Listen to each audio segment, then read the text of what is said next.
Ready ka na? Huminga ka na malalim. Inom ka ng tubig. Hindi ko bibiro. Inom ka ng tubig mo na. Okay. Bumili kayo ng body-worn cameras noong 2020. Okay. Kanina po kayo bumili? Ilang units at magkano per unit? With your permission po, Your Honor. Tatanungin ko lamang po doon sa finance po natin. Wala po sa akin yung handang numero. Okay. Saan? Bigyan kita ng clue. Isang unit nagkakalaga ng 879,000 pesos. One unit ng body-worn camera. Your Honor, i-check ko po pero parang i-compare ko lang po pero parang napakalaki po yata. Hindi. May akong dokumento. 879,000 pesos isang unit. Although ginastify niyo yan sa COA, marami kayong mga nilagay, kung ano-ano mga requisitos, pero still 879,000 pesos one unit lang. At nasaan itong mga cameras na ito? Ginagamit pa rin ba ito? Tama po, Your Honor. In fact, meron po tayo sa PPA po na tinatawag po nating National Port Surveillance Center po. Meron po tayo, ito pong body-worn cameras po natin, integrated po ito doon sa regular po nating surveillance system sa CCTV po. Ito po, dala-dala po ito ng mga port police po natin, Your Honor. Sige, integrated, etc. Pero 879,000. Come on.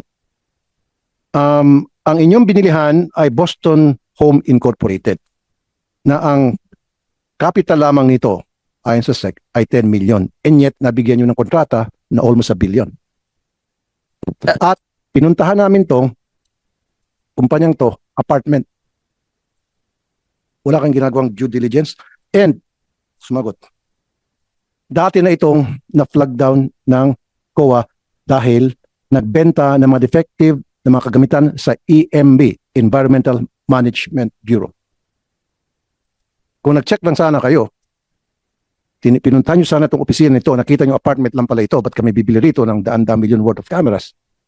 At kung nag-check lang sana kayo ng background nila, malalaman ninyo na ito'y nagbenta ng defective na mga equipments sa EMB. Your Honor, with your permission. Ipaliwanag ko po, Your Honor. Ito pong procurement po na to, dumaan po ito sa regular pong proseso ng under Republic Act 9184. At katulad po ng iba pong procurement po ng Philippine Ports Authority, Your Honor, whether infrastructure po or goods po or equipment, hindi po tayo nagbabayad ng advance payment. Sir, ang pinag-uusapan dito sobrang overpricing, immoral na ito. Iskandaloso na masyado to. Ito, 191 units ang kontrata sa Boston Homes for the amount of 168 million. I-divide mo yung 168 million sa 191, magkano yan?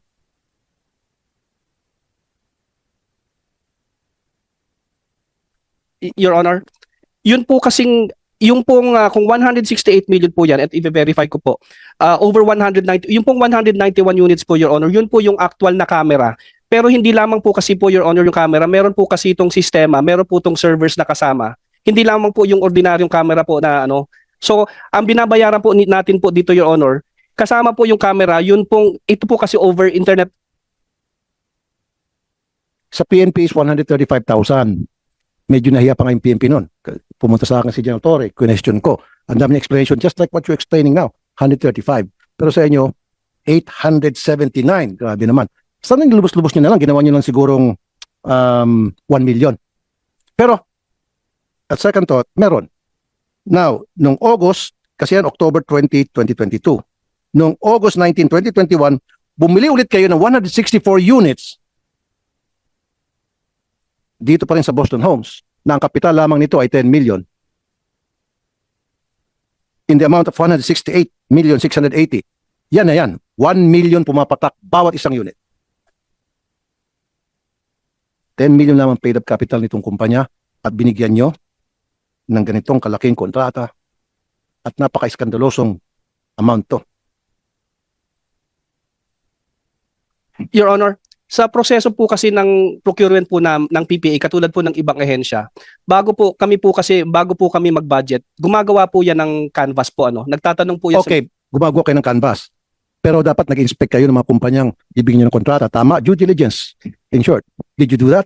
Kasi if you did that, then you would have found out na itong kumpanya na pinagkatiwalaan nyo ng daan-daang milyong pisong halaga ng pera ng gobyerno ay isang apartment lamang nag-opisina.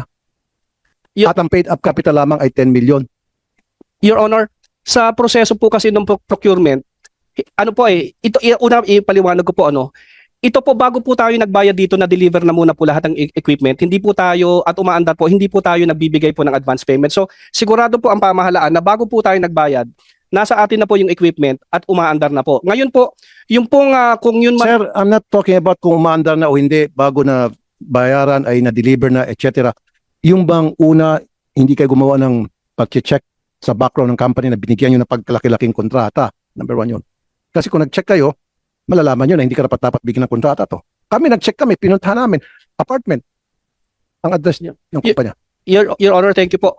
Pero ano po kasi, sa proseso po kasi ng pag-bidding po natin, na yun din po sa... Sir, bago kayo magpa-bid, dapat sinecheck yung company, di ba? Di ba magsasubmit ng mga ng proposal ang mga kumpanya para sa bidding. Di ba dapat malang inimbestigahan nyo sino ba itong mga kumpanya na bibid sa amin? You should have done at least some research. If you did that, then this would have not been qualified kasi malalaman din nyo na ito ay na-flag down na ng COA na nagbenta ng defective equipment sa EMB. Your Honor, maraming salamat po doon sa suggestion. Moving forward po, we will take that into consideration and isasama po natin sa proseso po natin. Pero kasi po, sa pagkakataon po yan, Your Honor, nung pre-procure po yan, tayo po ay sumusunod lamang po doon sa requirements po sa 9184 at sinisigurado naman po natin na lahat po ng... Anong nakalag 9184? Well, una po, Your Honor, number 1, meron po tayo nire-require na base po doon sa kontrata na ating i-award. Kasi po hindi naman po tayo nag-check until after po post-qualification. Kasi hindi po natin alam hanggang sa actual na araw po na ihuhulog po nila yung kanya-kanilang bid kung sino po yung mga kontratista na magpa-participate po sa bid. Pagkatapos po at mabuksan po yung bid, kung sino po nagka-qualify po doon sa dokumentasyon nila at pumapasok po doon sa authorized budget for the contract na doon po magkakatalo bago po buksan yung financial bid, doon pa lamang po chinecheck kung kwalipikado. Marami po doon na di-disqualify. Okay, sino po yung mga nag-bid aside from Boston Home? Pwede kung mamarapatan niyo po, Your Honor, we can submit po to your office. Yun po nga minutes po nung Bids and Awards Committee meeting po, particular po doon. So sabi mo, ano to, seal bid, right? And then bubuksan, and then kung sino yung pinakamababa, yun pipiliin nyo, and then you would do post qualification. Yung normally po, kung sino po, lahat po ng kwalipikado, hindi po necessarily yun po yung, kasi po may mga nagbibid na maaaring mas mababa ang bid nila. Pero Sir, taiksin ko na. Okay, sige. Binuksan nyo yung lahat ng mga nagbid, and then may nanalo na. Ito na nga, yung Boston Home. So, once na-determine nyo na panalo itong Boston Home because siya ang pinaka-lowest bidder, mag-imbestiga na kayo, tama? lowest qualified bidder po. Lowest qualified. Yes po. Mag-imbestiga na kayo. Magpo-post qualification po, Your Honor. Post-qualification. Sinong gumagawa ng post-qualification? Yung post qualification po, Your Honor, meron pong technical working group po. Yung Sino Bids and yung Awards technical working group? Yung pong technical working group, na taga ano din po yan, taga ahensya din po yun. Hanggang ngayon, sila ba ay nakaupo pa rin dyan? Maaari po, Your Honor, since kung 2020 po yan, maaari pong may iba po dyan ay nakapag-retiro na po. Secretary Lopez, sibakin mo mo to. I'm asking you, imbestigahan mo to at sibakin. Dahil may kuntsabahan dito na para dugasan yung gobyerno. Really. Kahit ano pang palusot mo, Mr. Santiago, hindi ka tanggap-tanggap yun. Post-qualification, sabi mo, Bids and Awards Committee, mag-imbestiga. Kung nag-imbestiga kayo, malalaman nyo na ito ay nagbenta ng mga defective equipment sa EMB. Bago nyo sana talagang totally gino yung kontrata. Pangalawa, pinuntahan nyo sana ang address nito at malalaman nyo isang apartment lang ang opisina niya. Pangatlo, malalaman nyo na yung kanyang paid up capital ay 10 million lamang. Di ba, sir? At pang-apat, grabe naman, 879 million. Yung unang batch, 879 million pesos bawat unit. And then, the following year, tumaas 1 million pesos per unit. Kahit paano sabihin mo, sir, na may mga dagdag-dagdag kung ano-ano, mga nasa surveillance, program, etc. Still, it doesn't make sense. Totoo yan, sir. Pumunta ka ng Shopee, 6,000. All in na yun. Ito, 1 million. Sir, Mr. Lopez, Secretary Lopez, I want you to investigate this anomaly. Mr. Chair, Meron anomaly. Go ahead po. Mr. Chair, you have my commitment that I'm going to look into this, especially the post-qual of the TWG and the PAC, Mr. Chair. Okay. Nako, baka mapapalitan ka rito, Mr. Santiago. Na-flag down din kayo sa mobile x-ray machines. Mobile X-ray, wala po kaming procurement ng mobile X-ray, Your Honor. Meron eh. Yung contract. Purchase of 6 units of vehicle x-ray machines. Procurement of 6 units of x-ray machines for RoRo ports. Your Honor, yan po mismo, ako po mismo ang nagpakansela niyan. Dahil nung wala pong nabayaran diyan dahil nung yan po ay dineliver, ako po mismo nag-inspeksyon at hindi po ako nasiyahan doon sa dineliver po nila at ako mismo po ang nagpakansela niyan. Okay, so hindi nyo na-deliver ito. Pinakansela ko po yan, Your Honor. Okay. Sige, at least yung sinasabi ko kanina pa due diligence, dapat hindi ka napapawara-wara lang, basta-basta na lamang tuturo na lang kayo kung sino bigyan nyo ng kontrata, etc. Dito, very anomalous tong nangyaring transaction, Secretary, between tong Boston Homes and yung PPA. Please investigate Yes, Mr. Chair. and heads must roll. Yes, Mr. Chair. Thank you, sir. Thank you, Mr. Chair. Chair.